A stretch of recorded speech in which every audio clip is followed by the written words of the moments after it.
Yo, what's up? Old school law again. I am Dantron69K back with another fun group. Today we're going to be talking about something that's, well, I mean, it's a celebration, but then, we're going to talk about some other stuff that might not be as much of a celebration, but that's okay because we're just going to be friends hanging out like we normally do, shooting the crap on the couch with each other. But first, I'm going to start up above me. Thanks for coming and hanging out with us, Jim Foster. What's up? What's up? Oh, Happy New Year. Then I'm coming over this direction. Shadow Gaming. What's up, everybody? Then, of course, my partner in crime, Wolfman. What's up, everyone? And then in the center position today, he's the Cyclops, the center of the pyramid, Wales. What it do, crew? Happy 2026. Oh, my God, dude. Don't you say stuff like that.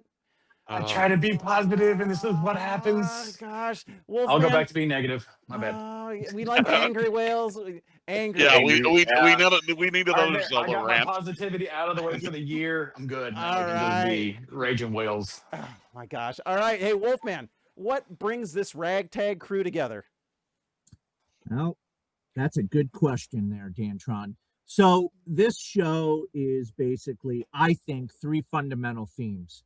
So you got year-end review for 2025.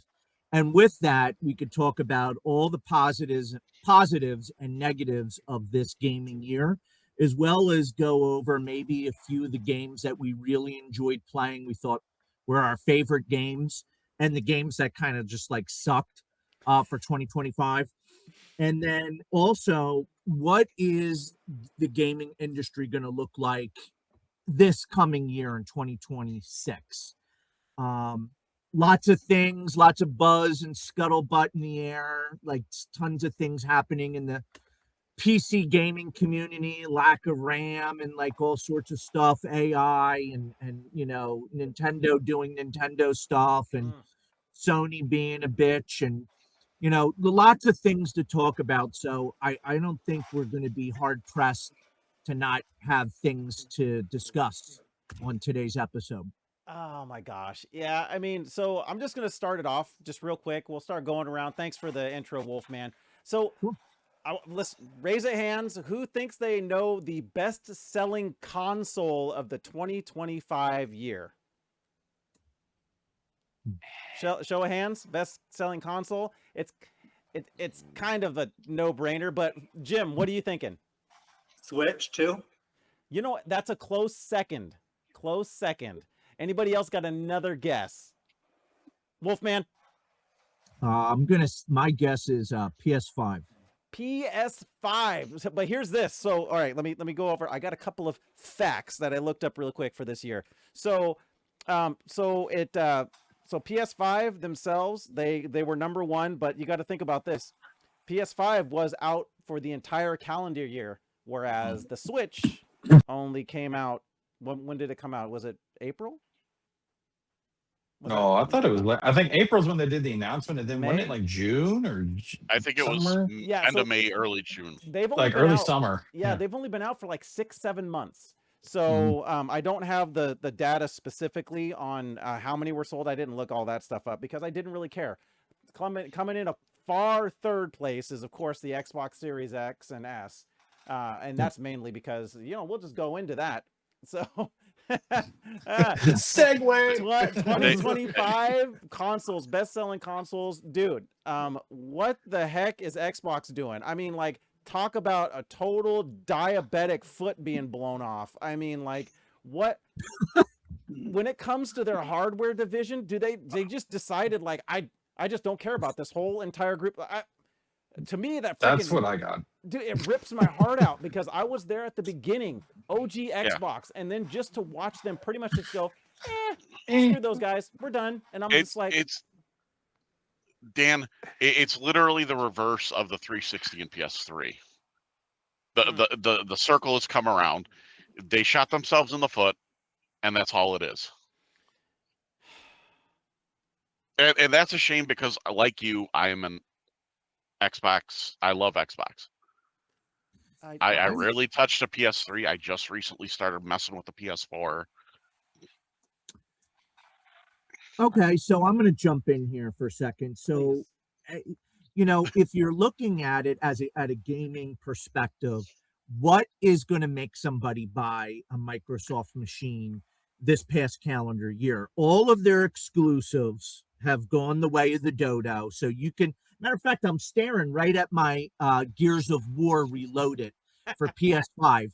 You're seeing all of these great Microsoft exclusives that can now be played on the PlayStation platform. And that's the thing that they held over, Sony's head, is they had these great first party games that they don't give a crap about anymore. And they're really focusing on this this Game Pass sort of thing. And I feel like they don't give a crap about their hardware anymore.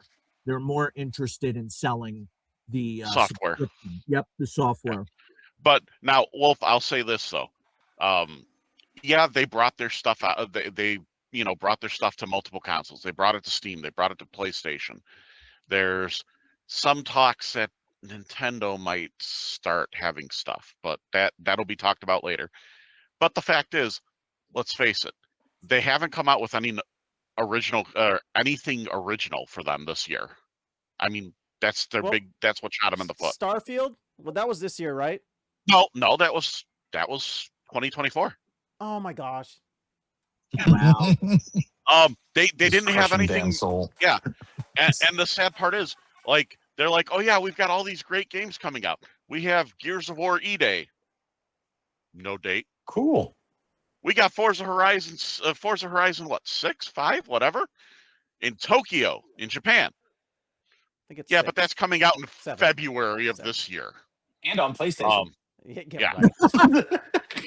Right. I mean, that's the problem. This is all. I think this honestly all goes back to when Microsoft bought Activision.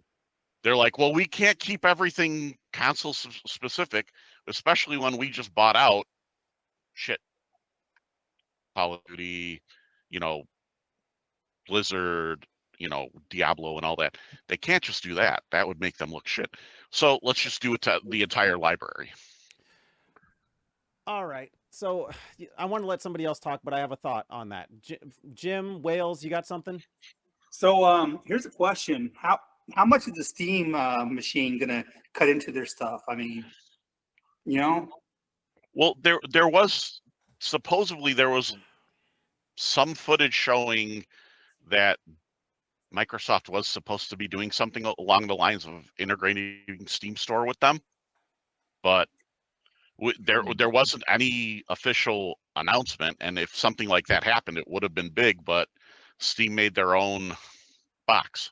So their biggest contribution was going to some kind of like the Asus ROG Ally, right? Mm-hmm. Where they basically took Windows and they optimized it for gaming handheld, but that's not even their own machine. That's somebody, that's a third-party machine. So I think they're just transitioning to maybe software, and they're going to try to be the next Steam with their new Windows. But once again, I mean, I don't know.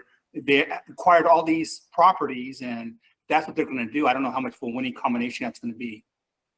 Yeah, because right now they lean heavily, as Wolf said earlier. They're very big on Xbox Game Pass and stuff like that. That's where they seem to be putting a lot of their effort and time into, as well as for all of us, it's sad news that they're more focused on getting digital copies and stuff as opposed to physical copies into consumers' hands and everything. And that's just, again, it's the whole generation of have it now, have it at my fingertips, let's go. And it's quicker to do that and charge a subscription to get a digital copy in your hands now instead of going to a store, ordering something off of Amazon or whatever and waiting for it to come to your door. Even that still may possibly be the same day, you still have to wait on it, whereas the digital is just as soon as you can download it, you're good to go and then enjoy your microtransactions. But it seems like Microsoft is probably going more towards that and just doing a streaming kind of service as opposed to a physical console. I mean, they're going to put one out, but like, what kind of effort are they really going to put into it? And then a lot of the rumors that said like this will be their last console. I don't know whether that's true or not. I have a couple of quick thoughts that might help us kind of start opening this Pandora's box here. So, a couple of things that I've noticed this year in particular with how Microsoft is behaving. I'm starting to see a lot of parallels with Sega. Yeah. What happened with Sega? Microsoft has a lot of hands in the cookie jar and a lot of different things going on. So parallels. Sega, the biggest arcade manufacturer and supplier, basically worldwide, and they were number 2 in console sales. Well, now Microsoft is kind of similar, only no arcades. It's their software side and their PC, kind of tying in their PC and Game Pass piece. And then again, you know, looks like they have a lot of money. But that Activision Blizzard, you touched on that, and that was a big piece. That's a lot of money and a lot of debt being tied up in certain properties. And us in the market, I don't mean us necessarily on this call, but us in the market, instant gratification is getting more and more crazy. That's what's driving the digital stuff, where it's not even, you don't own the stuff, but most people are kind of, the younger generation in particular, are okay with not owning things. They're okay with licensing it for a certain amount of time and then being like, all right, I'm done with this, and throw away. It's a throwaway society that we're growing into. Whereas us, you know, a little bit older, more seasoned ones, we remember, like, it was like, I work hard, I give my money for a thing, and then I get this thing and I keep and take care of it, and it's mine. So that's one thing that I'm noticing when it comes to Microsoft. But the second one is the whole Game Pass way that they're kind of behaving, and the fact that they were dealing with Steam. I think that Steam, the reason why they decided to come out with their own system, they kind of saw the writing on the wall, and we'll talk about this, what we see coming in 2026 a little bit later, but Steam is an outlier, and I think that there's a group of hardware developers and Microsoft that are starting to coalesce around wanting to attack what Steam gives you. Steam gives you flexibility, and it gives you the right to own something. And they're already established. They don't care what hardware you're on or anything like that. Once you're in their ecosystem, they will let you use it however they want. Microsoft doesn't like that. Sony, I don't think they're really that big into it. Nintendo is more like, all right, we're going to stay in our own lane for right now because they have such a stranglehold on profitability on their console side, which I think is a little bit weird too, because I don't think it's as good as what they think that they're advertising. Anyways, I digress. Their online sucks. Yes, their online sucks, but I don't think they really care too much about that, right? And even way back in the day, they're like, we're not focused on online. They're doing online because people are demanding it, but they don't necessarily have to do it well. It's kind of like when you buy a house, you can say, oh, the house has toilets in it. Are they going to clog all the time because they're garbage toilets? It doesn't matter. It's toilet. They're kind of the same way with Nintendo. Like, it has an online component. All right. Oh, by the way, the biggest online component that we're watching is actually going to be the microtransactions and your ability to buy stuff through our digital storefront. That's where they focus on. Anyways, so I think that I'm seeing something like that going on this past 2025 with the way that they shifted, with the way that I gave up Game Pass. And because people are like, oh, no, you got to keep going on. You shouldn't have cut out that fast. No, they're testing the market again, and they're testing how far they can push us. By the way, my money is my money. And Microsoft, if anybody randomly sees it, I love you guys. I'm one of your hardcore Microsoft guys, but you know what? Forget you. You pushed me too far. I'm not doing it anymore. There's going to be a lot of people like me that are going to revolt at a certain point. And either you're going to alienate all of us old school, hardcore, diehard Xbox fans, and be fine with just your churn and burn style that you're bringing in new people and then just screwing them over and then being okay to be screwed over. Or you're going to start, just listen to us. I want you to succeed, but there are certain things that you're doing wrong that is obvious to a consumer that you don't care about the consumer. And I understand profitability is what a company has to do. Trust me, I get that. I really do. But there's a way to do it where you're not alienating a third of your market share. Because I think that's what it is. Us old school people that are really like, nah, we're not doing that anymore. You're pushing us too far. Anyways, I'm done. Go ahead, Wolfman. I know you got something to say. I could see it on your face. I do. I'm pissed. Yeah. I'm pissed. I am freaking pissed. As a gamer, to sit back and watch Microsoft scoop up all these companies like Blizzard, Treyarch, Infinity Ward, Rare, which we've talked about. They're sitting on all these amazing IPs and they're not doing shit with it. So as a gamer, I am pissed off. And what a waste of money. I mean, if you're going to spend all of that money to buy these studios, you would think you would invest some. You could make money hand over fist if you put out. Could you imagine another Conkers game? I mean, gamers like us, we would go ape shit for that. So I am pissed purple as a gamer to watch a company like Microsoft scoop up all of Obsidian, all of these companies, and not do beans with it. I that's just a quick rant as a gamer. Like, and I get it, Dan, from what you said. I get it. It's about making money, but I'm looking back and I'm thinking, my God, you're like sitting on what could be potential billions of dollars if you invest a little bit of money in a creative way to put out some sequels to these amazing games of the past and bring them back to life in 2026. What a missed opportunity. But there's one flaw with that. It's Microsoft. They honestly, let's face it, they don't care about their game division.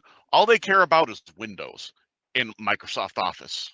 They better and that stuff. They better be They careful. don't care about the games. They better be careful, because I can No, already it's tell you, and stupid. that's, if anybody that knows Yeah, the I industry, know. the Linux is really starting to gain some traction. And Microsoft, you freaking mess around, dude. You think you're invincible. Yes, us as a society, we're lazy. So you're probably going to be able to survive on the laziness, but innovation and stuff like that from those people that they're getting so freaking pissed off at you on how you're forcing everybody into your ecosystem and stuff.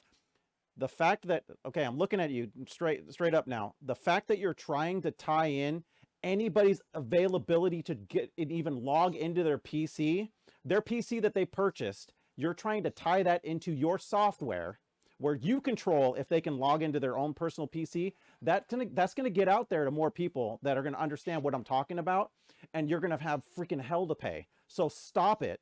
Help us help you make money. Don't start trying to strong arm people, because it's going to go to a point where they're going to go, nope, we're done. Because there's a lot of people out there that are actually getting there.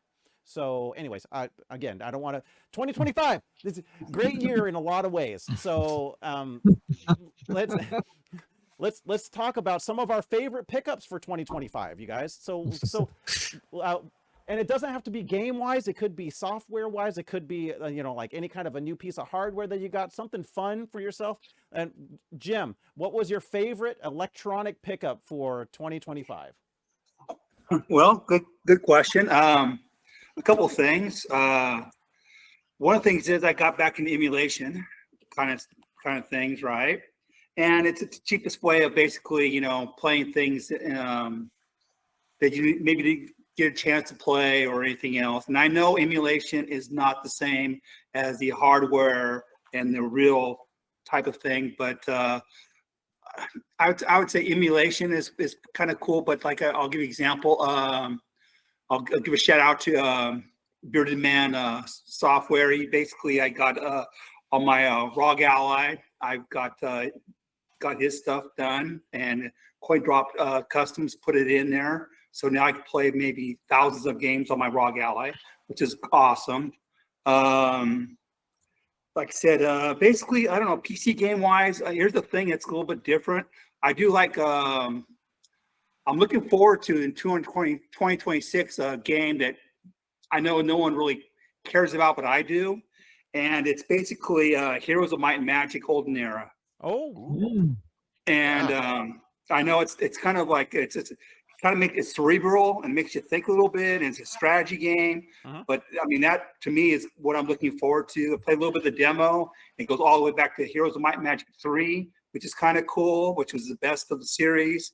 But like I said, my taste in games is a little bit different than a lot of the people's in here tasting games. So, but I'm looking forward to that the most. Gaming's gaming, brother. Yeah. Wales, favorite pickup of anything that you've got over the 2025. All right, so I've probably got, so hardware wise, first thing I'm gonna do is go over to this thing right over here. I got this, is almost a year old. It looks identical to the one I've had a V Pen since 2021, but this particular one is an upgrade from that one, and it's the major upgrade was basically putting an OLED screen into that V pin, which at first I didn't think was that big of a deal, but then when you play, like it's a big deal. Like yeah, it's been great. And then some of the other, I mean, even though it was a 3-year-old machine, a lot of things happen. Especially if you don't know much about pinball community, it is changing daily. I mean, daily there are so many skilled people in the community that are making brand new just pinball themed tables. They're just taking just regular tables and then just adding different elements and stuff to it. Or the really great one, like my personal favorite are people that work at the VPin workshop. They're taking existing, amazing, just great tables that we all grew up playing, 80s, 90s, like kind of like that really big peak arcade time.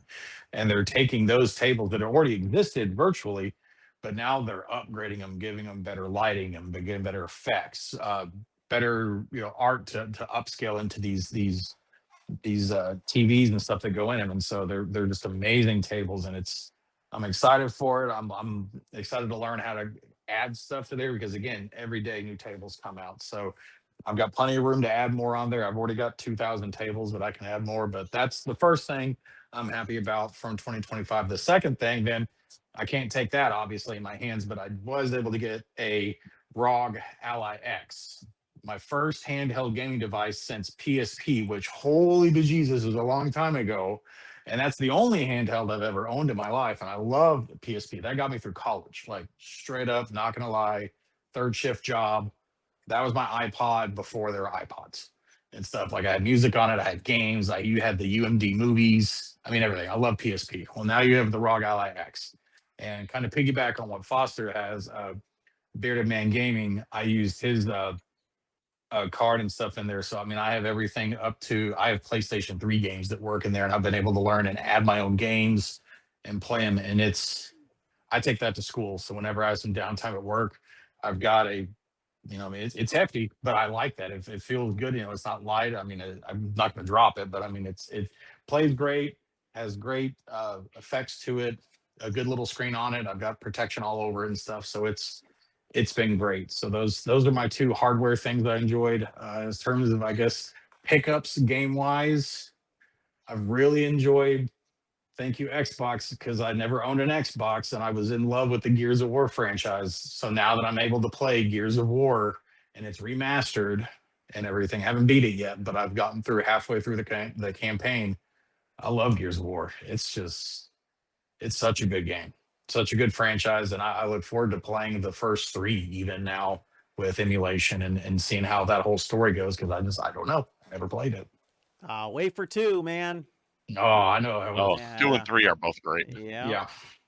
Dude. That was a discussion I was reading about. There's like, what is it? And we can discuss this even later. Is like, what gaming trilogy was good across the board, like all 3 parts, not like, got better, like every single installment was great. And it always came up to GOWs. Were you Gears of War or were you a God of War? Like which one of those 3 seem to be what most people pull towards. So yeah, agreed. Food for thought. Yep. All right, Shadow, you're up, dude. What? Give us some of the good for 2025. Okay. Hardware, I did get a pretty awesome thing. It's been seen. Well, let me go back first. Is it 2023? Magic? Is it a magic? Yeah. Yeah. 2023, I got a Magic machine. For those who are longtime community members, Scan got rid of his original PC in the arcade. There was a story to it. I ended up snatching it, and eventually it was going to go in a custom home-built system. And then Adam Bauer, Arcade Adam, for the rest of the community, had a pedestal package that he was building. He had no idea what to do with. I go, hey, I'm kind of looking for a shelf for the full-up setup. He's like, okay, well, we'll do something about it. Lo and behold, I have it. So I would consider having a sit-down pedestal, nice, comfortable, finally be able to have the start of my gaming machines. Software, I've been having fun with a lot of games this year. There's been a couple new ones that I've liked, especially beat 'em ups. We've had quite a few this year.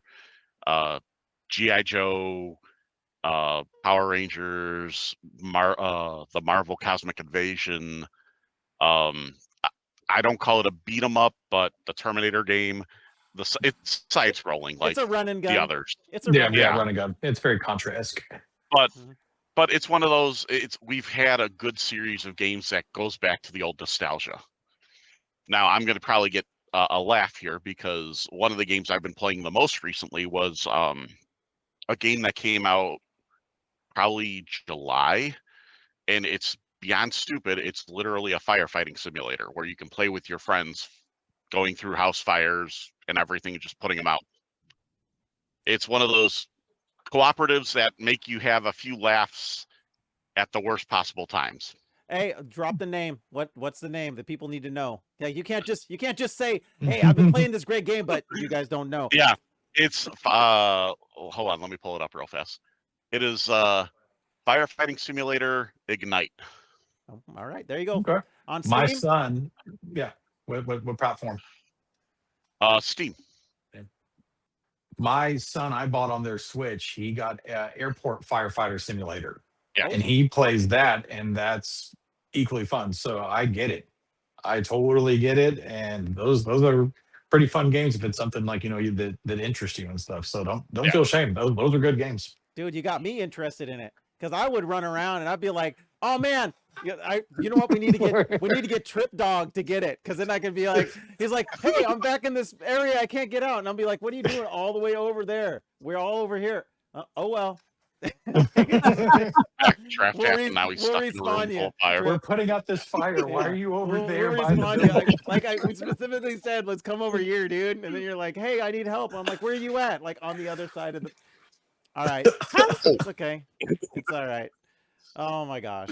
Wolfman, give it to me. 2025. Okay, so for hardware, I sound like a broken record with Wales and Foster, is my Rogue Ally X that my friend Eric picked up for me in Arizona. He found it on Facebook Marketplace. He gave me the full coin drop customs work with the hard drive and taking all the bloat off. And then my friend Eli, as you heard, is the owner and CEO of Bearded Man Arcades. The software on there is a beautiful combination of gaming. It's like having a Megacade or a super emulation machine at your fingertips. And I've been playing the hell out of it, and I thank both of them for hours and hours of lost time with my family this year. So wonderful piece of hardware. As far as software, I mean, I thought this was a great year for gaming. For me, I sunk a poop ton of hours in the Ghost of Yotai, which is a PlayStation exclusive. I guess you could say the spiritual successor to Ghosts of Tsushima. It's an awesome game. I know Shadow Gaming mentioned the year of the beat 'em up. I agree. It has been the year of the beat 'em up, and I love beat 'em ups. And one of my favorite games of this entire year is something that was not mentioned. It's called Absalom. Oh. And I have put in a ton. I've beaten the game now, I think 3 times. I love it so much. It is the coolest beat 'em up. It's hand-drawn graphics. It's kind of like, it reminds me of D&D Shadows over Mystera. If anybody's played that beat 'em up for Capcom. So good. It's just great game. And then you got like Clair Obscure, Expedition 33. You got the new Hollow Knight game. You got Hades 2.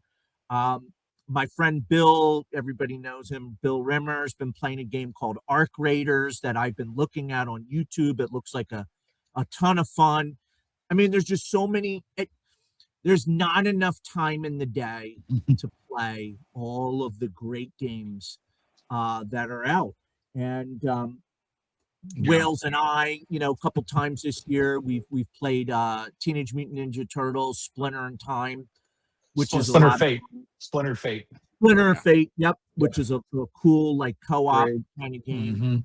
And we played a little bit of NHL hockey, and it's just there's too many games, not enough time. I thought it was a great year, and I can't wait to have the discussion on 2026. What do you got, Dan? I know I you got a ton of stuff. well, I feel the not enough time. Those some of you know, Oh, like so you haven't seen as many of these law episodes come out. Some of it was technology, but the other part of it is just don't have time. Like all these games, my backlog is getting bigger and bigger. So, all right, I have a straight shelf of, I'm just looking, at least like 12 games. I can't wait to play before I die. right. So, and for some of you, you're gonna go, oh man, you're not a true gamer. I do not have a PS5 yet. I don't. I just there because I know I Same here. wouldn't play it right now. I wouldn't play it. Like some of you also know. Shout out to my boy D Thomas from NC. I have a Switch 2 because I randomly won the Switch 2 and at one of his giveaways, and it's a lot of fun. But I don't. All right, I'm gonna be careful. I have a problem with a lot of newer games. I know you guys are playing a lot of these newer games, and some of them, like Ghosts of Yotei and all that kind of stuff, those are ones that I want to try out. Is it enough for me to spend $600 on a console to play one or two games, though? Questioning. So, like, that goes into another thing that I'm noticing. The retro resurgence that's happening right now. This past year, 2025, I've noticed a huge resurgence in the retro gaming industry, and I think it's because there's that shift to people wanting to actually own. There's still a group of people that want to physically own things, and to get that on newer consoles and stuff is becoming more and more of a challenge. So there's been a resurgence, and you know what? I want to play this game. This is a great game for PS2. Just start buying PS2 games. Super Nintendo. So Dreamcast, all these other systems there's been a huge resurgence, which is kind of a good thing and kind of a bad thing, right? So, because the retro market is shot up. So I will say for my hardware stuff has been really all retro related. It's either been mods, like I'll tell you my favorite mods for anything that I've done, as I did a flippy drive on one of my my GameCubes. I freaking love it. It's phenomenal. I haven't done any kind of video on it yet. I'm going to, because it's better than the GC loader. It just is. It's a way better. But it wasn't Kickstarter. It was crowd. What is it? I don't know, crowdfunded. So, Mhm. but it's kind of harder to get your hands on, but not necessarily as bad now. There's that. There's been the upgrade for my my Game Gear, which is a new LCD screen. I freaking love that. Ooh, it's Um, nice. the Nice. upgraded redo capacitor on the one of my Neo Geo AESs. So both of them are pimped out. So and then the other stuff is just some of my, like just some game pickups that I'm really liking. And I'm going to tell you my favorite game pickup this year. I have two of them, and actually both of them have come from Wolfman, believe it or not. I love pulling up and playing Boogerman. Thanks, Wolfman. That game is freaking awesome. And then he was Great just able game. to find and hook me up with with uh, uh, Super Punch Out. Super Punch Out. It was on my, like, when I did my short, letting you guys know, like it was something that was on my rebuy list for a long time, and I'm just loving playing that again. But again, if I have time, I play retro games. Newer games, I'm going to tell you, the same ones that you guys have talked about on Steam would be Terminator Dark Fate, or 2D Dark Fate, or Mhm. and then the Cosmic Invade. But I haven't had a whole lot of time to play that either. But I really, really like that Marvel game as well. So as far as for me, when it comes to that, there's not a whole lot of newer stuff out there that I really want to get into that isn't kind of have a retro feel. But again, there's a few, like Claire Obscure. I want to try that one out. And then, but again, time wise, for me, time. I don't. Yeah. Why would I buy it if I don't have time to play it right now? So I mean, even my being able to stream with my buddies, play online. You guys, I haven't hardly done any this year. Just been super Yeah. busy, and the stuff that Yeah, I've been I know. doing, taking a little bit of time with my daughter because she likes to play through games with me as my GPS. So the little bit of time that I have free time, I've been doing that. So, but it's been a great 2025 though. I mean, don't feel sorry for me not having time. The time that I've had has been freaking great.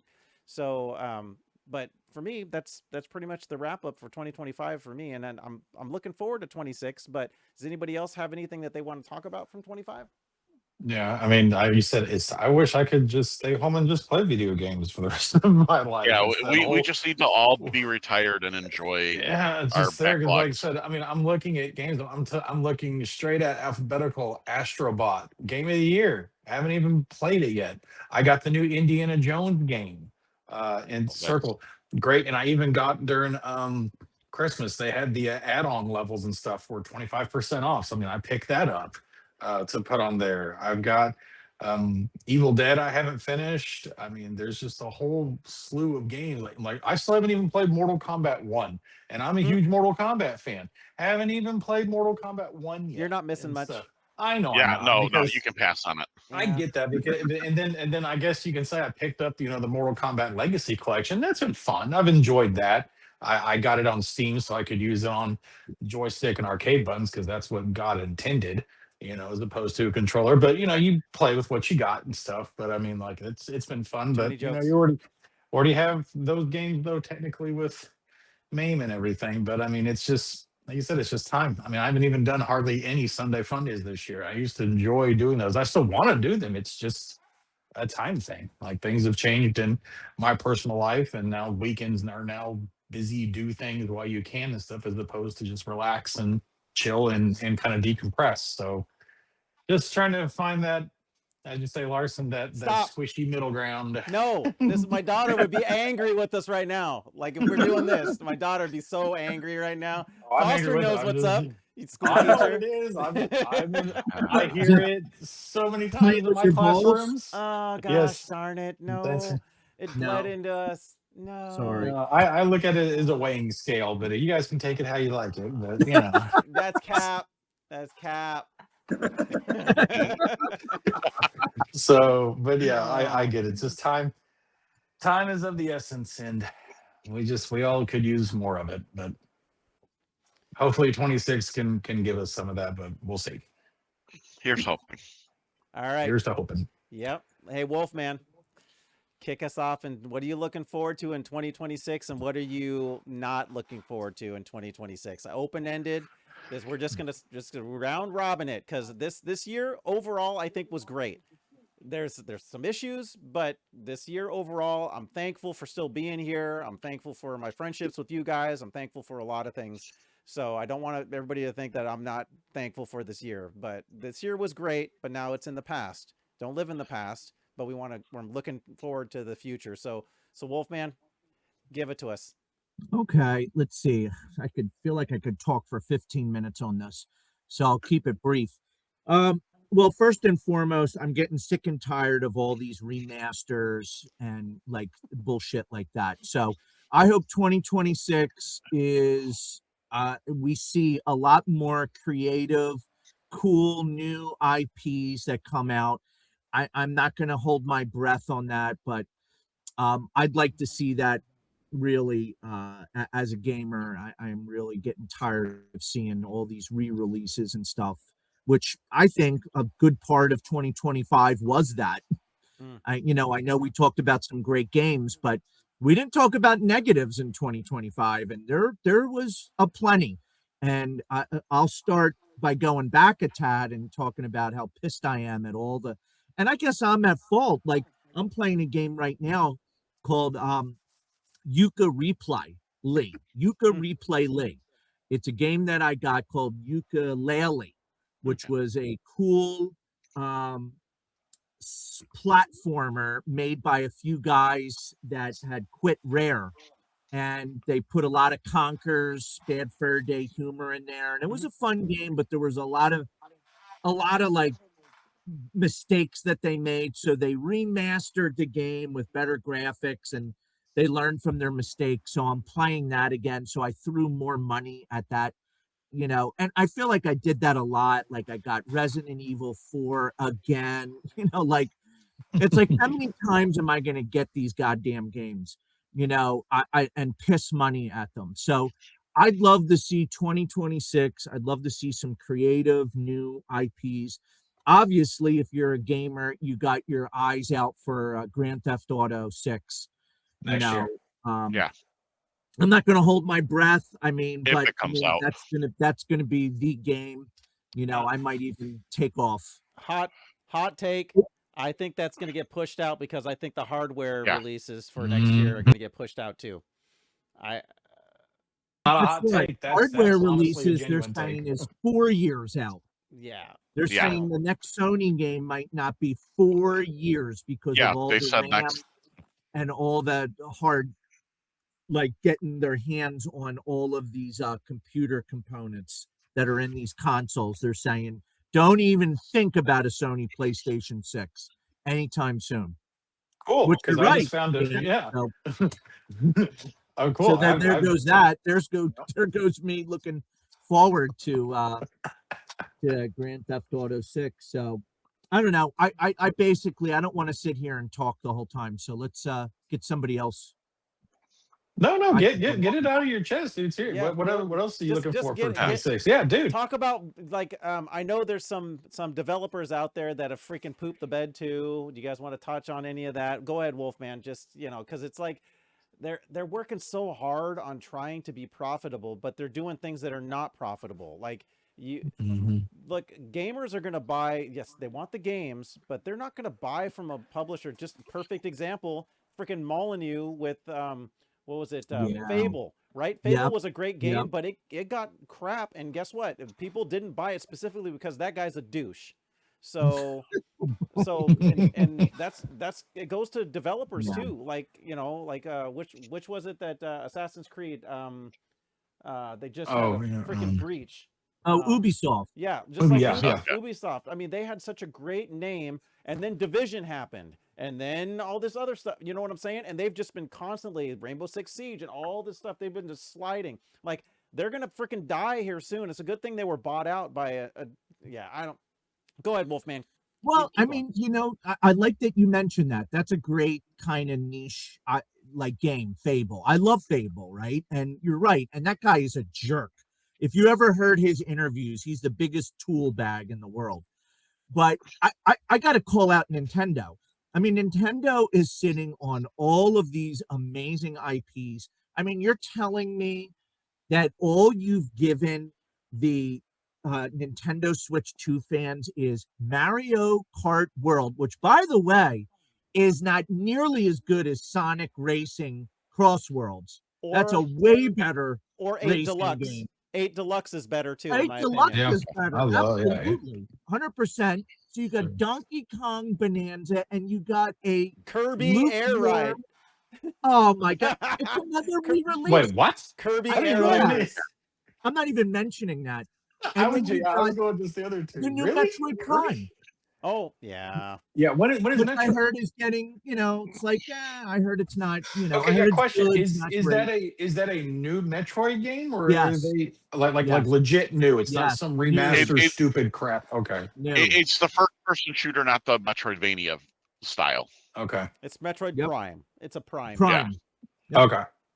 So, that's annoying, right? If you're a Nintendo fan like I've always been, you got all these great stuff that you're sitting on. Man, put some stuff out already. And Yeah. there's You some- know, people are dying for a new Smash. Like it was super. Like they could easily do a good one on Switch too if they wanted to. Nintendo needs to calm the frick down because look at what's going on with again. They keep mess around and find out, dude. Like the retro market's going crazy because of the way that businesses are running right now. So there's a reason why like the Nintendo 3DS is like $350 to $400 now for that thing. Mhm. Because people are going back to those other older consoles because they don't want your new garbage. And Nintendo, we saw what you did by trying to boost the prices of Switches to force people to buy a Switch 2. That's not customer friendly. That people see through that and they don't like it. Go ahead. Dan, there's one more thing about Nintendo that screwed the pooch this year. Ooh. Let's face it. The virtual games. Who the fuck asked for the Virtual Boy to be put on the market? Oh, Sorry, I'm the only one. Hang on, I'm the only one. The only one that is You're looking probably- forward to Yeah. burned out corneas, I super was like, bad migraine you want to get headaches. a Timu LASIK job by playing Virtue Boy? Yeah. Okay, cool. Yeah. All right, yeah. I mean, them saying we're going to do this. Then they're saying we're going to basically 3D print the shell of the Virtual Boy where you put your Switch into it and play the game there. It's like, really? You're telling me you couldn't come out with, let's see. It's only $100 for that shell. It's only $100. I know. It's fine. But you're telling me you couldn't come out with It's fine. a Kid Icarus. You're telling me you couldn't come out with another Punch-Out game. I mean, there's Yeah. only been 3. Oh my god, yeah. Jeez. You're telling me you couldn't come up with something original? No, we're just gonna, we'll bring back the Virtual Boy. No, we're gonna bring a Dynasty our Warriors worst fighter selling console ever. Yeah. we're gonna bring Zelda back, but it's gonna be a Dynasty Warriors style fighting game. Yes, exactly. Like, And even Sony, and let's call a spade here. Yeah. Like we're past Nintendo. Sony's no different. I'm a Sony Nope. fanboy. Yeah. You can count on fucking one hand and one finger the amount of games that have come out for Sony. I mean, like you mentioned, Wales, Astrobot. Was that even? I guess it was this calendar year. So you got Astrobot. Well, and it was Ghost of Yotei? it was 24 game of the year, but I got it this year, towards the beginning, So that or makes not my this year, point. 25. But yeah, That- but I mean, other than that, like what have they put out that screams Sony? Like for me, and you were talking about it earlier that you rebought Resident Evil. My dumbass is a Twisted Metal fiend. And what did I go and freaking buy when they released Twisted Metal Season 2 on Peacock? They put out 3 and 4 on the library for like $10 a piece. And Yeah. they're terrible games. My stupid ass went and bought them anyway because I don't have them here at the house, but at least I have them on my system. So now I actually have Twisted Metal 1, 2, 3, and 4 from PlayStation 1 on my PlayStation 5, so I can play them here. I do physically have all 4 games. They're at my parents' house with all my physical hardware that I let my kids enjoy, but it's just like, how do you I would, know? I, How do you Yeah, know go that ahead. how do you know that you are the problem? yeah, I know. Oh, I know I'm the problem with that. Tell us how I'm- you're the problem. Oh wait, you bought Yeah. that garbage. I That's all did right, we buy still that love you. garbage. We still love I know. you. I It's bought fine. that garbage It's your because money. it's Spend it how you the want. reason. No, I'm spending it, and this is where my strategically. I'm telling myself I'm doing good by buying that crap. Is that maybe they'll see that, hey, they're still buying the old stuff. Maybe we put out a new Twisted Metal game Mm. onto PlayStation 5 because there never was one on 4. PlayStation 4 was the only console to not have a Twisted Metal game. So let's put one out on 5. Maybe do a sequel to Black or I don't know, just do something, put out something that is new that could possibly have success. Because I mean, even the TV series, they already said it's going to be a Oh, yeah. third season. Like it's They could actually make a- decent. They could make a tie-in to the TV show. I mean, it's not that hard for them to come up with. Good. I don't know if I'd like that for a second. I just give me Twisted Metal Black 2. Just fucking do it. Yeah. That's all you need to I do. mean, that's what we want, but That's what let's all we face it, when want. do they ever give us what we want? I know that's The Sony. new And so I guess that's the Punch-Out would be same. really good. Yes, because I mean, so what? The last one was the Wii, right? Punch Out Wii was that Yeah. the last Yeah. Punch Out? And just to think, the way you can make it work with the Switch is you have your little Joy-Con, whatever the crap. That's your hand. Yeah. So like that's what you would use to go. Well, and that's what you did on the Switch, so yeah. Well, yeah, that- you had the perfect nunchuck sense. and the wand, and so you went and you did. Now you don't have a nunchuck; you just have wireless things. But still, it's not hard. And bring back some of those guys, put in new ones. I don't care. But again, missed opportunities. They just hate money.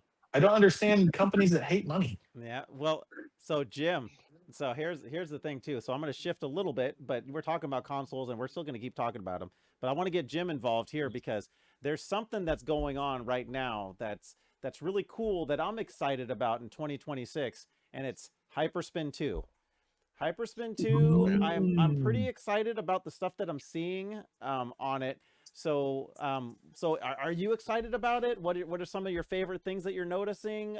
Because you're very deep and you understand Launchbox really well. You've been original Hyperspin, and now I want to hear you on that thing because I'm pretty excited about what's going on. Now, is it going to make it out this year? I don't know, but Go ahead. So I'll be honest, forthcoming here.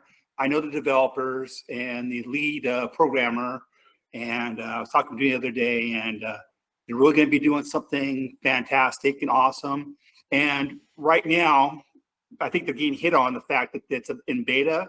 So when people play it, there's obviously going to be bugs and everything else, but they're doing kind of like they're not putting it in people's face right now because they know they have things to work on. But I will say this, because emulation is coming back for all the reasons we stated here. And this front end is going to be doing some magnificent, incredible stuff. Number one, the speed. Okay. If you know anything about front ends, Launchbox, great as it is, fantastic. It's chugging along because it's built on an older engine. Okay. Number two, how pretty it's going to look.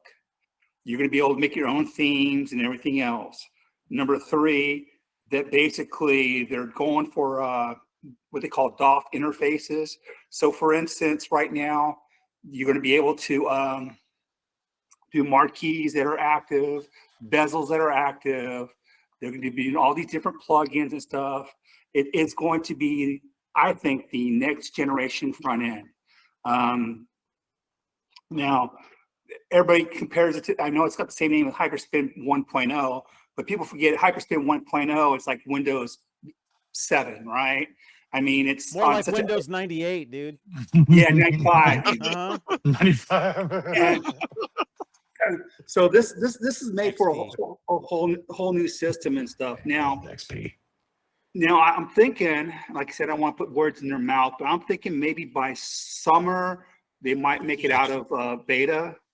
But I'm not gonna say I don't know. I mean, but they got behind the scenes are actively daily working on it and fixing stuff. So I think that's kind of cool that I'm seeing that.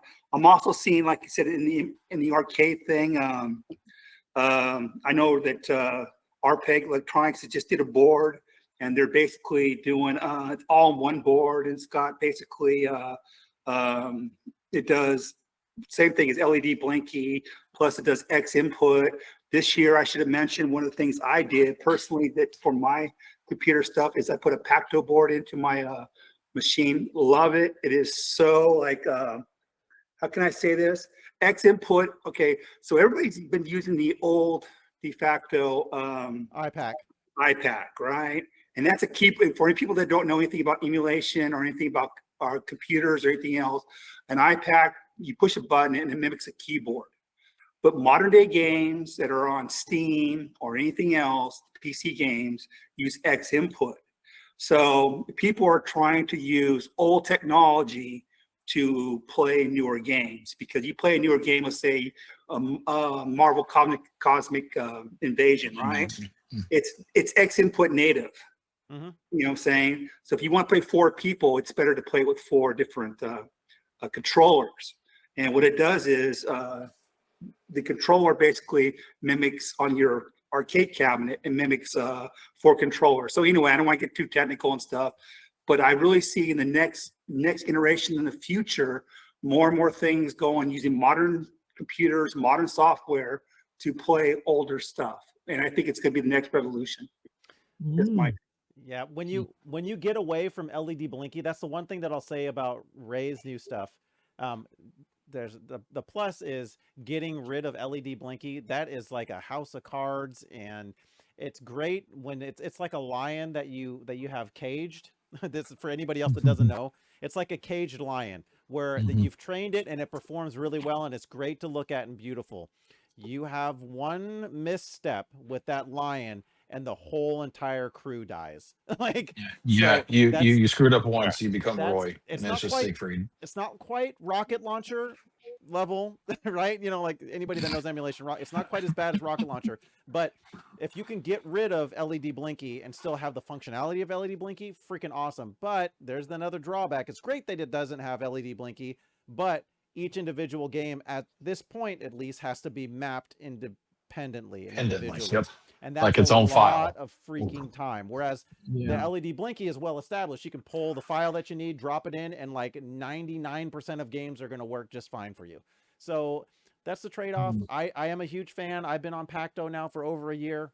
And just like Jim's understanding, dude, it's so good being able just to say, oh, I want to play some Killer Queen Black or any Steam game, any modern Steam game, boom. Or it's just like everything just works. So here's the other thing too with using iPack. Again, I don't want to get too technical, but using iPack, so it does monitor it basically it emulates a button towards like a keyboard press. But to get games that are natively looking for X input, you're using another software on top of it trying to get so you're getting, so you got software and a controller, then you're having other software on it to make it think that it's and then that has to turn off properly or else other things.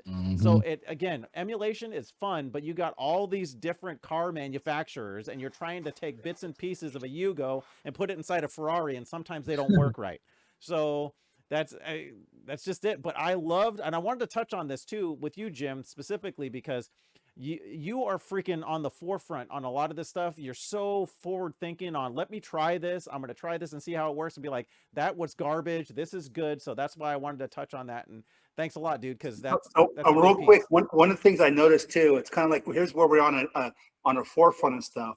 I remember the aim tracks for gun games, right? And they were so inconsistent. Then all of a sudden you got Sinden, Gunfire, Blamcom, and now the Reapers. And all of a sudden, you're seeing a resurgence in light gun games because the technology and the software is starting to match what used to be out there. So what I'm seeing with like the Pacto, Ray's new board, with these new front ends coming out, I'm think there's going to be a resurgence of what we can do with our arcade machines. So that's why I want to leave it on that. Heck yeah, that's what I'm talking about. Oh yeah, very nice. Very nice. All right. Very nice. I like. Wales, what are you looking forward to in 2026?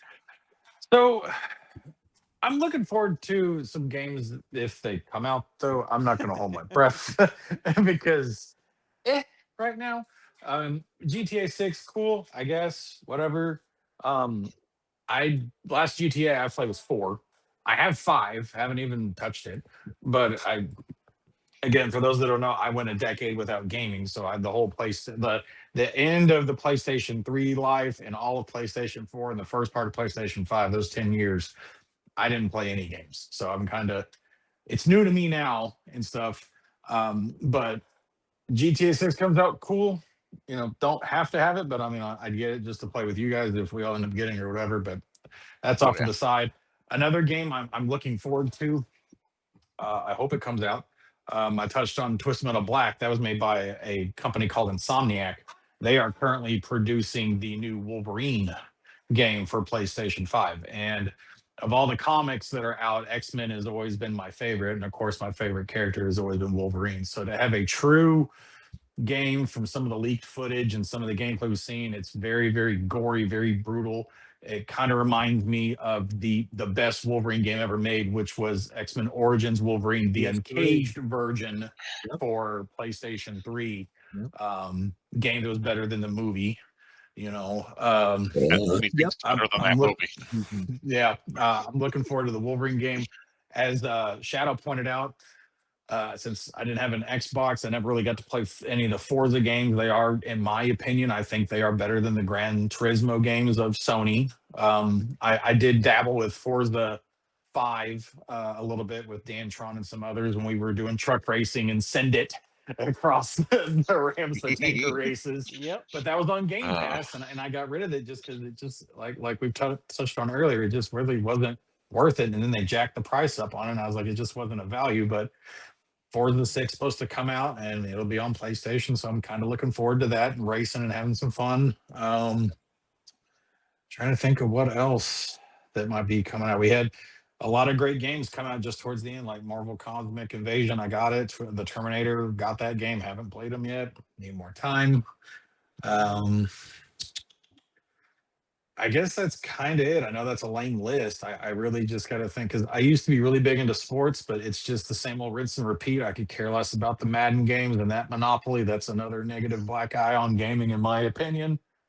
Same thing with the NHL games. It's just rinse and repeat. So I do collect the NHL games just because that's my favorite sport. And so I now physically own after Monday, I will own every single NHL game that's ever been made except for the newest 26. So that's a big deal to me. Heck yeah. From having from 1991 to 26 every single iteration physically. That's that- awesome. Completely, that's a big deal to me. But we'll see. Maybe there's some things that I just haven't really read up on. I kind of miss the days of the Game Informers and Game Pros and stuff, where we could look and thumb through pages and see what's coming new and everything else. You still got your websites to go look at, like say IGN, but they're not exactly the most truthful or current thing on those. But we'll see what happens. Maybe there'll be some things that surprise us. You never know. So I'm keeping a positive outlook. You know what surprises me when we were talking about 2025? None of us talked about the top selling game of 2025. Anybody have a guess on what that one was? Claire Obscure. Nope. Come on. That's for people of culture. 2025. Okay, let's narrow it down. Let's narrow it down. All right. So what type of game just has constant refreshes on it and people just buy it even if it's garbage? Call of Duty. NBA 2K. Oh wait, no, sorry. I mean Madden. Damn it. Mario Kart. You're close, Foster. You're close. Fortnite? Nope. Foster's close as far Battlefield. as Battlefield 6, number 1. Oh, yeah. Wow. That did come out, did it? It's not my style. I haven't played any of those. Look, I've seen it. It looks good, but Yeah. what's funny is none of us on this call. I'm a first-person shooter guy. I like first-person shooters, but guess what? I'm going to touch on it. First-person shooters right now just are not fun. It's the same old rehashed garbage over and over again. Yeah. And I refuse to keep buying the same garbage. You guys need to come up with some new stuff. Not like now you can wall run and now you can wear mech suits that are not really mech suits. Don't stop giving me that garbage. what? Like, I don't, If you want that, you'll go play Titanfall 2 again. because it's still the best. Like, and how Yes. long is it? It's been like 8 or 9 years now. It's like frick. Or Mech Yeah. Warrior. If you're talking about mechs, it'd be like Mech Warrior 35, or whatever. Like, that was a great game. I was just playing that the other day. Again, retro. Again, yeah, for real. Like, it's like if the stuff is good, I'm gonna go back and play it, right? I mean, like, I'm not gonna play something else that's new just Like- because it's new. Like for me, I'm going to shout out to you, Dantron. And I know y'all are tired of this, but I was playing for over an hour last night a game that I never knew existed on original Xbox. You had to use the freaking Duke controller, which I hated. But I mean, I'm using it on an Xbox One with emulation. But freaking Bloodwake, that game is 25 years old. It came out in 2001. It's new to me. And all you need to do is throw in Kickstart My Heart, my headphones, and then give me a Hydro Thunder boat with Gatling guns and rockets, and I'm freaking entertained. Like Yeah. that's so much fun. Do shit like that. It's not hard, game developers. Like just The only thing from that short that I was surprised I didn't see in there was a Thunder in Paradise reference. I know. Yeah.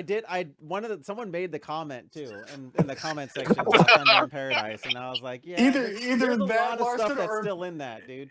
Larson, if you could have edited at the beginning of the match, like ready, set, go, go, go. Just, Yeah, I know. Just waste some. oh I know. man. Flashbacks. All right, Wolfman. What? Good Can I times. be I'm going to be a pain in Derail. the ass for a second. Go ahead, please. Nope. Like, I'm Do good it. at being. Nope, I love it. Wales mentioned something, and I kind of like grinding my teeth a little bit. Uh-oh. I mean, this is just my opinion. I personally do not think that Forza and Gran Turismo are on the same playing field. Like meaning like No, they're not. two different types of games. If you really look at them. What I was stating was because back when they were the flagships, Yeah. for when we were doing console wars, it was Gran Turismo was Right. PlayStation and Forza was Xbox. Right. Which one was better? Oh, Forza. Like no contest. Yeah. It's not even a debate. I don't care. I'm a Sony fanboy. Y'all fucking lost that one. I'm just cutting it dry. It's Forza. Like there is no Well- comparison, and they should even just stop making Gran Turismo games. If you're gonna Yeah. get Forza on PlayStation, why?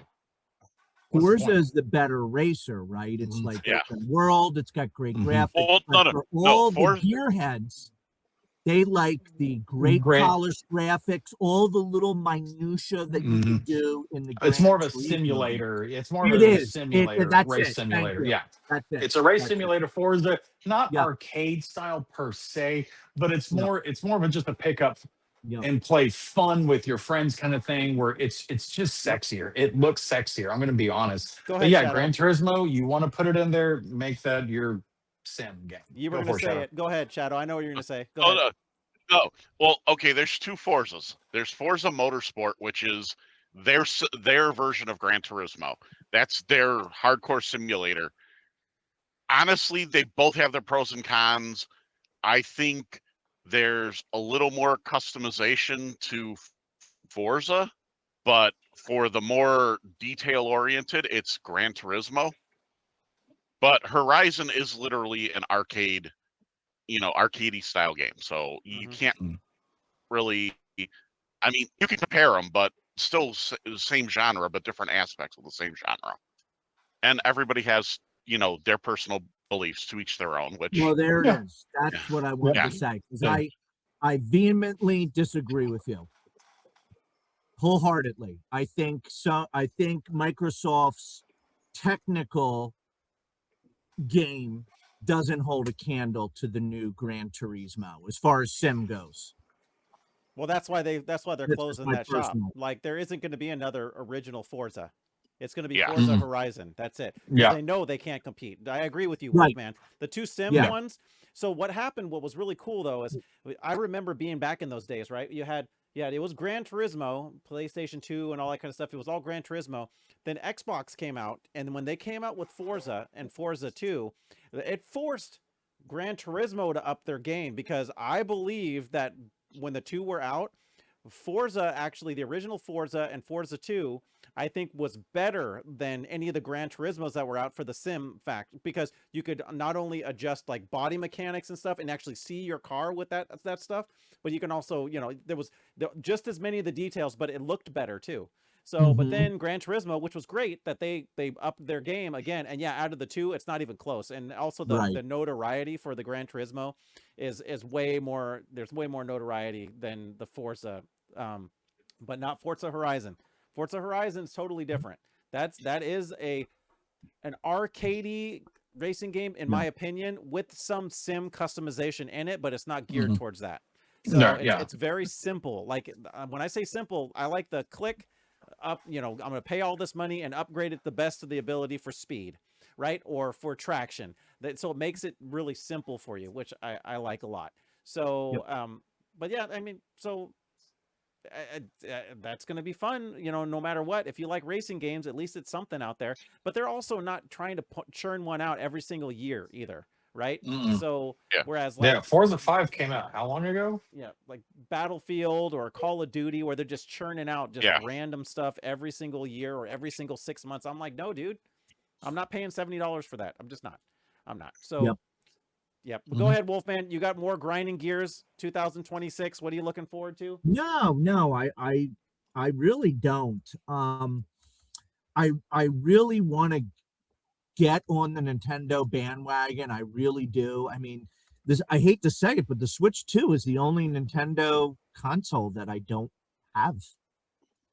And I want it. I want to like it. I want to like it. I mean, I want to play DK Bonanza. I want to play the new Metroid Prime, but I don't know. I'm hoping 2026, maybe they give me a reason to shell out my hard-earned money. And, because what I'm reading the tea leaves and I'm seeing, and I don't know if you guys read the same thing, Nintendo there's been a lot of blowback with the key cards, and I'm reading that they might be like changing the direction I think as far as that goes. I think I agree. I think that they're starting to kind of roll back a little more, like, I'm going to give you more physical stuff again. Yes, that's what Are I'm they? reading. So which I hope Yeah. is true. They're making it seem that way, but then again, they've already crushed my heart too many times, so I don't know. Yeah. Yeah. The last I heard was when they did that call and they kind of doubled down saying that that's just how it's going to be. I was like, oh, cool. You really don't care. Okay. Mhm. No, I mean, fun. if you take a look, I mean, a lot of the forums and stuff, and people aren't, not as many people are buying it, and I think they're getting hurt. I think I said that on some. I think it was one of DT's little posts that he put out, and I said, because I pay attention to sales a lot, and the Nintendo fanboys are not going to, they're going to do whatever. I've owned every Nintendo system as well. Yeah. So here's the thing. They didn't sell as many as they thought they were gonna. They put a bunch out in the market, and they were hoping and pushing to try and sell out all of the Switch 2s. That's why they were pushing so many. They want everybody to get them in their hands and all that kind of stuff. But you'll notice that people weren't buying. They're not sold out. I know Right. they didn't sell as good as they want, and Nintendo's going to have to come to the realization, like, if you want to make money on your software, which is what you really make most of your money on, you're not selling software when there's no hardware to put the software in. So, some people say, I think they're doing just fine. Like, I had somebody come back and it was like, I think they're doing just fine. They sold 15 million units in 6. Yeah, but they produced 20 million and they sold 15 of them, which is still sounds great. But guess what?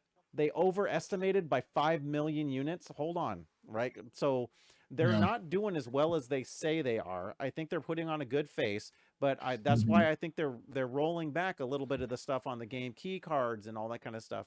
So I could see them starting to do some more nefarious stuff too. Again, I don't know. This is looking forward into 2026, where they could actually start doing more things to force people to get off of the Switch. So because they don't want people buying stuff for Switch, really. I mean, they do, but they don't. They want people to move to the new hardware.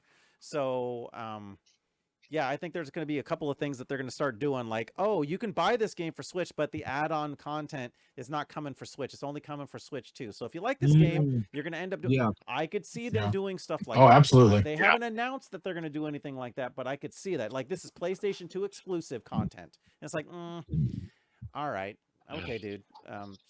But we'll see. We'll see how it goes, and then add on to that all the hardware stuff that's going on with PC, RAM shortages, SSD stuff.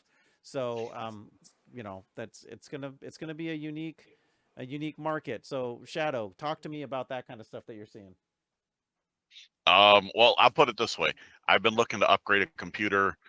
A year and a half ago, it was about $700 to build everything I needed, since I already had a power supply.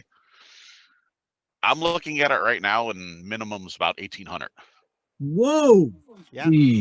Oh my God, more than double. Yeah. Sure, that's close to triple. You're not far off. And the fact is, they still haven't started adjusting the prices for the GPUs, considering NVIDIA sold, I think, 30 to 40% of their stock to private companies. So that adjustment of that price going up hasn't even hit yet. So they've tipped their hat. Okay. So when I say I said, when remember I touched on the consortium of groups, I put NVIDIA in that. They're pushing this agenda of, they want you to own nothing and do subscription services. That goes even as far as hardware now. So if they can find a way to lease like a car, like a PC, like a car to you, they will. And that's where Microsoft and all of them, I think, are trying to push. Hence, what I think Steam, when Steam saw in the tea leaves that that's looking what's going on, and if that happens, they can squeeze Steam out of the market, because they'll go, nope, all these things that they're putting out is only going to be, like Epic Game Store or Microsoft Game Pass. You're not going to be able to put Steam on these leased hardware devices. Now, they haven't actually said that. I'm just speculating, but I think that's why Steam all of a sudden quickly jumped on and was like, nope, you're not doing that to us. We're going to make an affordable in quotations, PC that the people can still own and still have Steam products on it. But again, the consortium that's out there, dude, like, then NVIDIA strikes another deal with Microsoft. And so now the stuff is going to be even more expensive for Steam to manufacture. They were already talking like $700-800 speculated for the Steam machine. But now, if NVIDIA is not going to really work with them well, or like what Shadow just touched on, they have so little market share available to the market outside of open source AI or Microsoft, it's good. Everybody else is going to pay more. So now your Steam machine that Steam was hoping to get into your hands is going to be $1,200. Not saying that's what it is, but I'm saying just as an example, if you're thinking through this, there's going to be a problem. That there's going to be a point. There's a tipping point to where if you have enough money, you can still build your PC. But building a PC used to be $2,000 for a really nice PC. Well, maybe $3,000 for a good PC that's going to last you a number of years. But if that jumps to $6,000 or $7,000, whereas you can lease a PC with Game Pass and all that kind of stuff for $100 a month or $200 a month, people are going to start shifting to that. Like that's just because we're lazy. I don't mean us again on this, but I mean that's my biggest fear in 2026. My biggest fear is that you're going to have less control over your stuff, less control over your product, less control over your hardware, less control over where your money goes specifically. Because if you still want to play these games, you're going to be sucked into freaking Microsoft or one of these other ones. And so again, I'm scared, but I think once people start to see that this is happening, and I hope I'm wrong, then there'll be a shift that will happen, and hopefully the AI boom, the bubble will pop, and then all of these RAM shortages and all these SSD shortages and GPU issues will kind of start to level out a little bit. But the problem with how money is made by companies is they don't normally like to make stuff cheaper over time unless it's not valuable anymore. So the likelihood that the best stuff is going to drop down substantially, if that goes, is probably not going to happen. So every single time I see the prices going up, I just know it's less likely that it's ever going to be as low as it is right now. So if you have the money, it might be time, and you're thinking about doing upgrades, it might be time to do some of these upgrades before NVIDIA raises 50% or 100% on their GPUs. Because we've already seen, 32 gigs of DDR5 RAM go from $100 to $300. So, Yeah. Anyways, That's go ahead. Great Continue. prediction. Good prediction. No, those are all solid predictions. I mean, I can imagine seeing the 5080s going up from, I think last month they were about $1,000, rough $1,100. I can see them going up to $1,300, $1,400, even $1,500 for just the base models, not anything fancy. Well, NVIDIA even mentioned that there's a chance that you could see 5090s at $5,000. Yeah. They said that. So I'm just what is going on? Right now, nobody's buying a PC for freaking 10 grand. I mean, well, take that back. Some people might, but I mean, the normal person's not going to be able to. I mean, when they're buying, $10 Steam games, like, I got to have a $10,000 PC to play my $5 Steam game. Like, bro, yeah, right. I don't know. Go ahead, continue. I'm going to shut my mouth. I've talked too much. I'm getting. Other things that I'm looking forward to for this year. We've already talked about 3 games that I was interested in: Forza, GTA, if it even comes out, and what was the other one? Never mind. Peach Ball. No. Well, there are a few games that are still on my list that we didn't speak of. One is a game majority of us have played, from the guys who created Friday the 13th. We have Halloween coming out this year. Then to continue on the horror theme, we have Clive Barker's Hellraiser. Yes. And Requiem. Both games, the other 2 games the other 2 or 3 games I'm looking forward to is the Star Wars Racer, bringing back old school pod racing in the present time. Yes. And Chef's kiss. Lego Batman, Batman, which is actually, the whole series of the comics, not just it's about the Dark Knight or it's about Batman Forever. It's everything.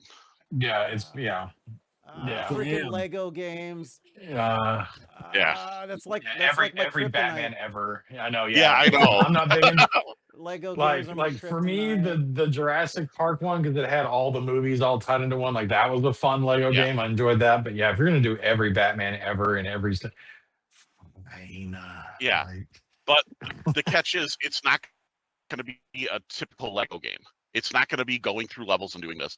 It's actually going to be built around like a storyline kind of like Arkham Universe, or the Arkham City, Arkham Origins, Arkham Knight, all those open worlds as a Lego game, going through all that. That's kind of fun. Yeah. I Larson's like, didn't know damn about it. that.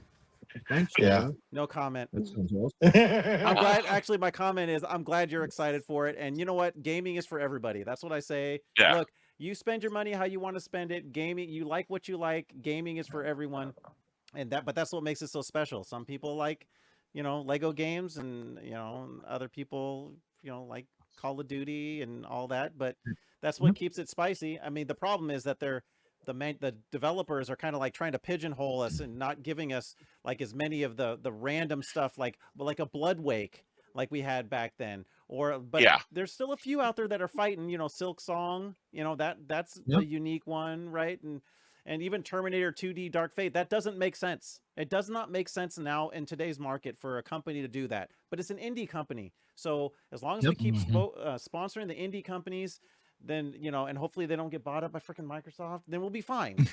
Please. Yeah. Absalom is a great example. Like that Yeah. game came out of left field. Has anybody played that here? No, but I'm going to now. Oh, Yeah. please do. I would love to talk to you guys about it. The other thing I'm hoping for in this year is, since the resurgence in PC light gun games. I mean, we've had House of the Dead 1 and 2 get remastered. I know they're not great for light guns yet, but one is. There were a few ones, yeah, but there were a few that are out there that have been fan made, like Dead Containment and Mad Bullets. Check out my video. Yeah. Mad Bullets. Mad Bullets is good. I'm hoping that there's more light gun games that actually come out, a little more fun for us. So to touch on that quickly, the one that I would like to see remade, because it was never released for a console anyways. I know we talked about remakes. No, freaking remakes. I want something different. This is a remake that I would love to see, is Carnival. I would love to see a remade Carnival out in the arcades and everything. I mean, I don't think that it'll come out. Or just even an expanded Carnival. Adult. Yeah. Probably too adult for arcades, because now they're all ticket redemption garbage stuff. But yeah, I would but love no, to see a man. Carnival, dude. How about you? Well, Wolfman? I think WB Games still owns it, so whoever ends up with it during Yeah, because that's a the Midway buyout, franchise, so that's WB. Yeah, and, whoever. that could possibly be on the on the docket there. WB was just bought out, right? Or it's being being bought out. It's currently a toss up between Netflix, which I think Microsoft is going to buy the video game distribution from it, or Sony's going to try to. Either way. Not and then the other side of the coin is Paramount. Yeah, nobody likes change but a wet baby, so change is always scary for me. It just is. Dude, Carnival would be great, Larson. That is my wife's favorite shooting game of all time. Dude, can you imagine a new Carnival and think of this. Think of this. All right, so here's me just spitballing, right? Remember I told you I'm an awesome consultant. Like I don't need to know how the cake is made normally, but I will take it and put some good frosting on it. So imagine a 4-player Carnival. You know what I'm saying? Like Rabbids, like that type of a cabinet, or the Tomb Raider cabinet, where it's 4-player shotguns and 2-screen where you can split into 2 sides. So you're going like you go up here and like two screens go this way too. So it can be designed like Halo Operation Fireteam Raven. Yes, something like that. Like you're doing a minecart level on Carnival, and you can look across and see your buddies that's like on the other side, right? And you guys are shooting across, helping each other. Dude, total missed opportunity right now. Carnival is out there. Come on, you guys. Yeah. Come on. All right. How about a hentai game? A what? A hedgehog? Hentai light gun game where you could blow clothes off. Blow clothes off? Like a chiller style, only with Yeah. clothing? I don't know. That one's definitely not getting made out in the arcades. No. It's a missed lost opportunity for all the perverts out there. There is one. I'm not sure if it's this year or next year though. I keep forgetting when the release date is, but Resident Evil, the upcoming one. Yeah, Oh, yeah. Requiem, right? Yeah. Yeah, Requiem, dude, yeah. I'm all about Requiem. Just so you guys know, too, that will be a first day purchase for me. Raiden's already said that she wants to play it, so first day I'm gonna stream that for a bit. Then I'll probably give it a couple of days because Raiden likes to kind of watch and see what's going to go on, and she'll try and direct. So we'll do one straight first day startup and watch me just freaking do ridiculous stuff because that's how I roll. Yeah. And then yeah, so just so you're aware, that one is definitely going to be there. And if you guys want to see how that one's rolling, or if you want to actually see somebody who might be on the spectrum play that game, then so be it. Oh man. That's next month. Next month. Oh, it is. Okay. Yeah. Jim is. saw. Damn. I did. I saw. Yeah. All right. So, hey, is there anything else that you guys want to talk about? Next time we're going to do a separate supplemental episode. We're going to bring a few more people on here to see what they're thinking and what they're looking forward to in 2026 and what they see going on in the future. But as of right now, is there anything else you guys want to touch on specifically? I want to make sure that I get all of your feelings out there of what might be happening, what you're excited for, what you're a little scared about. Just go ahead, spitball, dude. We're sitting on the couch hanging out. You know, I do think of one thing. We were talking about light guns, and I recently got the cracked Guitar Hero guitar. Oh yeah. So I started thinking, okay, so they must be thinking that Guitar Hero is making some kind of comeback. Otherwise, they wouldn't have a whole company dedicating to wireless guitars again. You know what I'm saying? Kind of like Reapers and light gun stuff. And I haven't played it yet, but there's it's called Fortnite Festival, and I think it's kind of like a Guitar Hero, but it's newer. Yeah, it's Rock Band for Fortnite. Okay. I've played it. But Yeah. Is it cool? I No, it's kind of like I'm gonna be honest. It's like No. instead of the colors on the guitar, which I think is there 5? 5 years. 5 years. Yeah. Okay, which makes it kind of difficult. Then you got the whammy bar and stuff. Fortnite's so stupid. You got left, right, and then you got square and circle on your controller. So the notes and stuff are coming down. So you have 4 options, and it's kind of like a wannabe Guitar Hero in the Fortnite world. It's not very good. It's okay. It's not great. So don't expect But anything at Fortnite all. is so big, dude. Like, I mean, Yeah. there's I so know. many- I know. So, That could be so, its way of testing.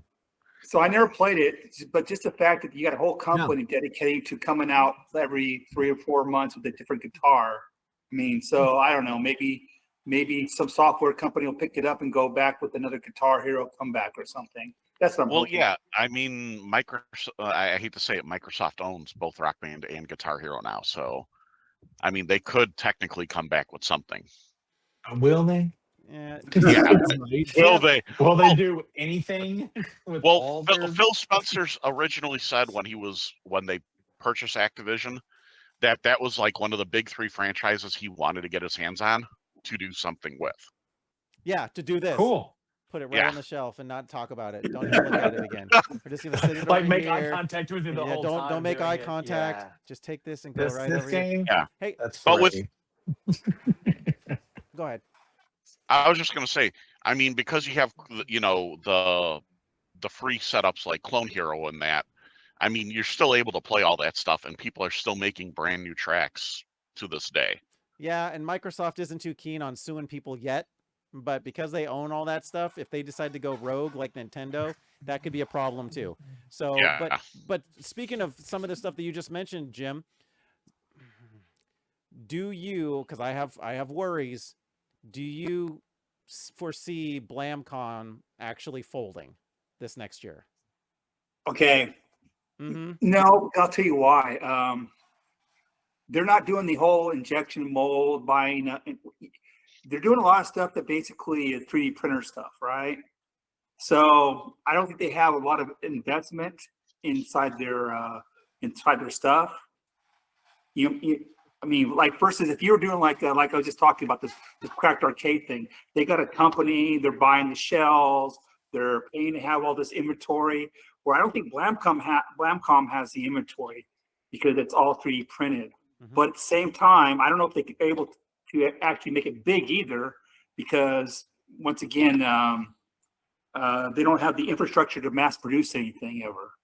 And I mean, I could be wrong on that. I mean, maybe they can mass produce it, but they'd have to basically get molds. Their whole niche is basically they can make all kinds of different one-offs. So as long as they stay as a small company, I think they can make it. I think that they ever try to scale up to the point of being like the Reapers or something like that, or Sinden, I don't know. I got a question for Jim. Jim Foster, Mm-hmm. do you think that you will see any kind of emulation companies go under this year in 2026? Oh yeah. Okay. So Hey, I am not gonna, Pause for a second. Wait, I'm not going to get into. I'm not going to No specific names of No, companies. no. Yeah, I know you I'm don't, not but I'm gonna just get into I'm just politics or prefacing. anything. No. I'm not going to.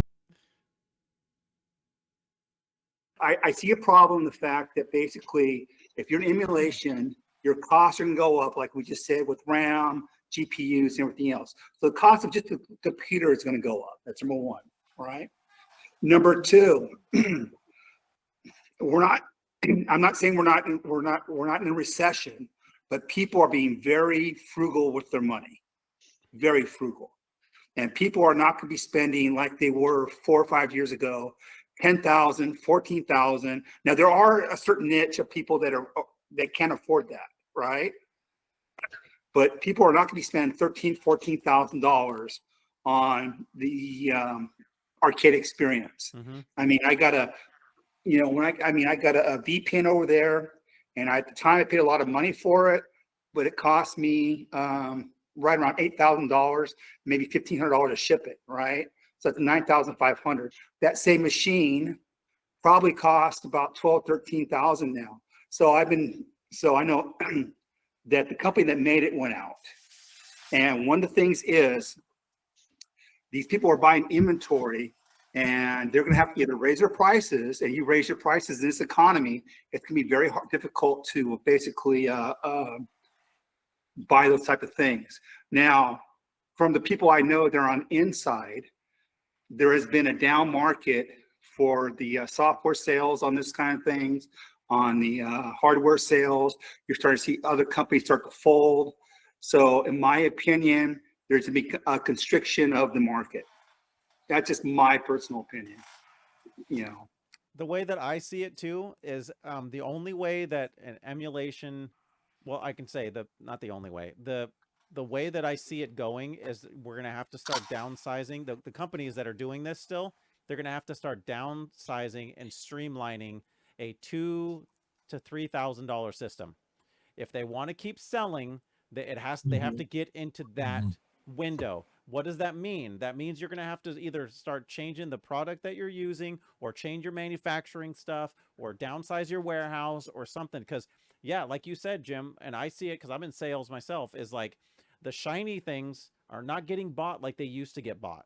Like people are holding on to their money because they're unsure. People are still spending, but there's like a cap now to where the spending is stopping. And it's so like before, people be like, okay, you can sell me on this, I like all these ideas, I will spend up to. Now there's like a cap on it. They're like, nope. And this is most people that I'm noticing, there's a specific cap on what they're willing to spend. And so yeah, I think that's going to have to be a shift. Like they can still make, like a company can still make the Rolls-Royce versions, but they're going to have to get into the market and make another version that might just be, for instance, MAME only, or MAME and like the big consoles, like 5 or 6 main consoles, and they're going to call it their Pro Select Basic version, and it's going to be a 2-player cabinet. It's going to still be full size, and they're going to run it at $2,200, right? And then they're going to have a Pro Basic Extra, would have a 4-player cabinet made, right? And it'll be $3,000. But that's what's going to have to happen. Any of these ones that where you're starting to see where they're like $14,000 to $16,000 for a cabinet, they're not going to sell those anymore, or they're going to sell maybe one every 3-4 months, and you can't survive as a company doing that. So So what I've noticed is that you take the pinball market, which has been pretty much recession proof all the way back from 2000, last 25 years, the pinball market's always been slanted towards up, mhm. where you can buy a pinball machine brand new. And I remember the first Stearns were $4,200. And if I wanted to sell it after I played it for a year or two, I would make that money back plus another $300 or $400, right? Now it's the opposite. I would not buy a new in-box pinball machine because as soon as you buy it, it's like driving a car off the lot. You've depreciated in value. You've lost $2,000 or $3,000. Wow. We were talking. I remember when Adam was looking at Arcade Adam was looking at the Godfather CE at the time. They're going for like 14, maybe 13, 14,000. Yep. You can get one now for 9. And Jeez. okay, so it's a $5,000 depreciation on a pinball machine he was looking at, and Wow. and it's home use only. Home use only means it's maybe got a couple hundred plays on it. That's right. Yeah. So the market than brand new, and I'm seeing that basically pinball collapsing a little bit too. Which is weird because, like you said, it's been recession proof. That should let everybody know that's on this. Sorry, it's not supposed to be depressing, but how bad it is for the shiny things, especially in electronics. Oh, and guess what? All the components of electronics are now getting more expensive as well. Yeah. So this is a perfect storm of something that could not be good for the next couple of years. Hopefully, and I freaking point at, well, there's a lot of things to point at, but AI specifically. Like all these data centers and all these companies that are buying up all these components, and they've even admitted that they're sitting on the components. They don't even have the racks to put them in, right? So they're just sitting on all these components. They're not even utilizing them for their AI stuff yet. So yeah, I'm excited for 2026, but I'm mainly excited. I'll tell you, this is my one big excitement for 2026. I'm excited to see how the market shifts and how it adapts. Because it's not just how the market shifts and adapts, but it's how the consumers are going to adapt to it as well. And just like how gas cars for a while there, where the market shifted so hard because gas got so expensive, and then all these people started buying electric cars. That was a major shift. I can see a shift like that happening here. Now, again, it's shifted back now, and now people are like electric cars, no, and for the most part. But I could see one of those shifts happening, and it happened because the prices of something got to a point where there's a breaking point. And I think that's going to happen with hardware too. There's going to be a breaking point where it's like, we can't afford to just do what we've been doing. But again, that's just me. I'm excited to see which way it goes, and I'll ride the roller coaster with you guys on it. Well, I think that's a good place to kind of call this episode. I think, I see other supplementals in the future. I think could be, like you said, Dan, this could be an extended conversation, bringing in some more voices, getting some different opinions as time rolls into 2026 here. So yeah, we got some industry people that really know, like Jim himself and stuff, but like some people actually in the industry with manufacturing and software and all that kind of stuff. So that'll be fun. I have some ideas on some of the guys. So yeah, you can also do an episode like maybe halfway through the year to be like, did this stuff happen? Did these games come out? Did prices go up as we high? Did they go worse? Did they go, something like that? Yep. So I mean, it's definitely other additional topics to go about. Yep. But this was a lot of fun, you guys. So I just wanted to say thanks to all of you so much. Also, you guys touched on them before, but I'm gonna touch them again. Coin Drop Customs, and then Bearded Man Arcades. So both of them, like you said, there's people on this group chat that have actually in this podcast that can vouch for them. I can vouch for them. Great people, honest companies. If you have questions, find their websites. You can find them on on their Etsy stores, or find them in Facebook and try and do direct messages, whatever. But they will take care of you however you want. They're in a great space in the market. They'll tell you, like, this is what's going on. This is what's going on. They got this new thing called the Beard Box that's freaking like a magic machine, and it's just one contained PC small form factor. So I'm super excited about that. I might have to check one of those out myself. But For sure. But yeah, give them another shout out. I want to say thank you to you, Jim Foster, for taking time out of your busy schedule, letting us see all your sweet pinball machines in the background, and giving insights into what you know and as far as the industries and where they're going. I greatly appreciate you. Thank you. Absolutely. Wales, you're always great to have. I love that you're the mind of a consumer. You just explained it so easy, and it just makes it just a lot of fun when you're in here. We do love angry whales, so thanks for bringing a little bit of angry whales, but we also like happy whales too. And we were glad because we didn't talk about Zelda much. That was the idea, and I'm glad we didn't touch on it, but I figured it was gonna. But I was prepared. Yeah, But I don't be appreciate touching it. Thanks. Zelda. She's underage. No. No. That's bad. Bad. Shadow Gaming. You guys make sure you check out his podcast. He's on Spotify. Check out his YouTube page, all of those fun things.